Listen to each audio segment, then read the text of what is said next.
দর্শক, আসন্ন রমজান এবং মৎস্য ও প্রাণী সম্পদ মন্ত্রণালয়ের কাজের অগ্রগতি জানাতে সচিবালয়ে প্রেস কনফারেন্স করছেন মৎস্য ও প্রাণী সম্পদ উপদেষ্টা ফরিদা আক্তার। তিনি এই মুহূর্তে বক্তব্য রাখছেন, আমরা সরাসরি যুক্ত হচ্ছি সেখানে। দ্রুত চিকিৎসা ব্যবস্থা করতে হয়েছে, এটা মানে ছড়ালে খুবই দ্রুত ছড়িয়ে যায়। তো সেজন্য মানে এটা রোগের প্রাদুর্ভাব প্রায় 30%, আর 5 থেকে 10% মারা যায়, আক্রান্তরা মারা যায়। তো এটাও খামারিদের জন্য একটা খুব ক্ষতির কারণ। আর আমাদের ভ্যাকসিনটা এতদিন আমদানি করতে হচ্ছিল, এখনো আমদানি করছি, এবং ভ্যাকসিন আমদানি করলে ভ্যাকসিন নিতে হয় 200 থেকে 300 টাকায় দিতে হয়। তো সেই জন্য প্রাণী সম্পদ গবেষণা ইনস্টিটিউট BLRI ওরা ভ্যাকসিন সিড তৈরি করেছে, এবং উক্ত সিডটা 11ই ফেব্রুয়ারি এই কিছুদিন আগে প্রাণী সম্পদ অধিদপ্তরের নিকট, আমাদের ডিজি সাহেব আছেন, নিকট আনুষ্ঠানিকভাবে হস্তান্তর করা হয়েছে।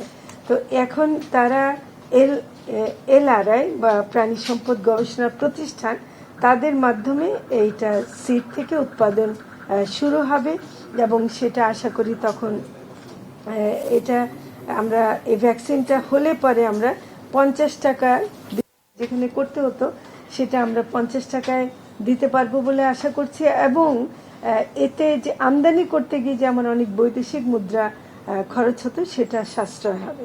শিয়া বাটার ও ভিটামিন ই সমৃদ্ধ lily glam beauty soap. Lily, always beautiful. এখন আরেকটা খবর হলো লাইভ স্টকে, সেটা হলো যে আপনারা জানেন যে সাভারও মানে আন্দোলনের সময় অনেকে শহীদ হয়েছে। তো সেখানে আমাদের একজন মানে কর্মকর্তার ছেলে, মানে ওখানে Safwan, Savar cantonment public school and কলেজের 10ম শ্রেণীর বিজ্ঞান বিভাগের ছাত্র সাফওয়ান আক্তার সদ্য গুলিবিদ্ধ হয়ে শাহাদাত বরণ করেন।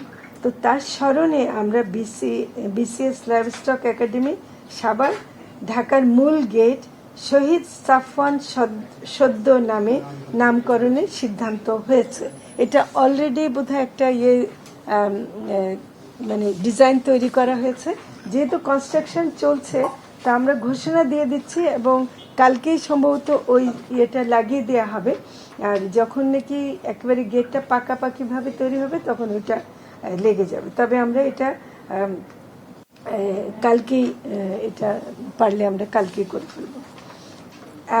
এখন মৎস্য সংক্রান্ত অন্যান্য যে কার্যক্রম, সেটা খুবই জরুরি কিছু তথ্য আছে। সেটা হলো যে আপনারা জানেন যে আমরা ব্যান পিরিয়ড মাইলিজ সংরক্ষণের জন্য অক্টোবর থেকে 3রা নভেম্বর একটা পালন করি, এবং এটা 22 দিনের একটা হয়। এই সময় আহরণ, পরিবহন, মজুদ, বাজারজাতকরণ, ক্রয় বিক্রয় সবই নিষিদ্ধ থাকে। তো আমাদেরকে, আমি একেবারেই মানে অন ইয়ার বলতে চাই যে আমাদেরকে সত্যি সত্যি সহায়তা করেন নৌবাহিনী, নৌ পুলিশ, কোস্টগার্ড,